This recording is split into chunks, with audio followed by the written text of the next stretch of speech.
स्वागतम सुस्वागतम। स्वागत है मित्रों आपका हमारे YouTube चैनल दलितों की कहानियाँ में। चलिए आचार्य कौलक्लुरी इनाक जी की कहानियों का रसानंद लेते हैं।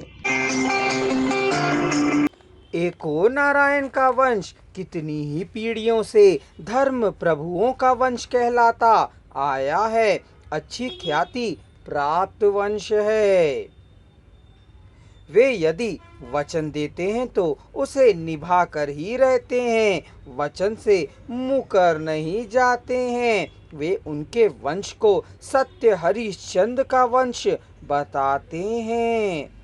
बात रखने के लिए शमशान को भी चले जाते हैं, वहाँ के रखवाले तक हो जाते हैं। वे बात रखने के लिए संपदा श्री संपत्ति बाल बच्चों तक को छोड़ने तैयार हो जाते हैं।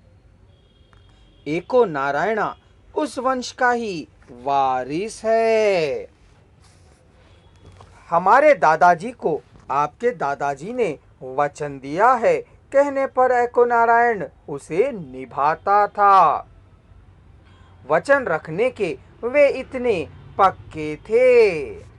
युधिष्ठिर की तरह कभी कभार जुआ खेल लेते हैं, कभी कभार कुछ खो भी देते हैं, किंतु दुखी नहीं होते हैं।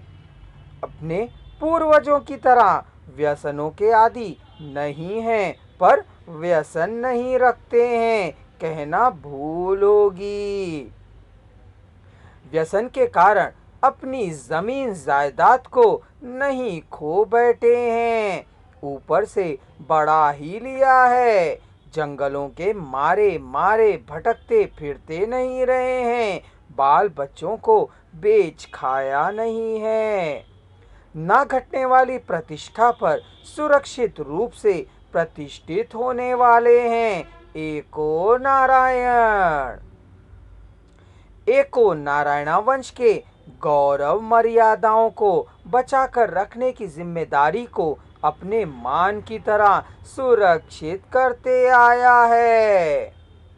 बाहर के प्रागंड का दरवाजा किर्र की आवाज कर रहा था, बर्र कर रहा था। दो लोगों के खींचे बगैर वह दरवाजा खोला नहीं जा सकता था। जीत गाड़ुलू गांव के लोग, बस्ती के लोग सावधान होकर निशब्दता बनाए रख हिले डुले बगैर खड़े रहे। चंद्री ने हिला डुला ना ही हिला डुला ना ही उठा, वह बैठा ही रहा था। खुले दरवाजों के मध्य से एको नारायणा आ रहा था। उससे पहले उसकी मूंछ आ रही थी, बहुत ही ऐंठी हुई मूंछ थी।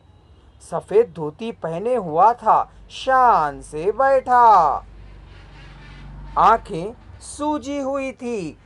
उस सूजन को मूंछों में छिपा रखा था।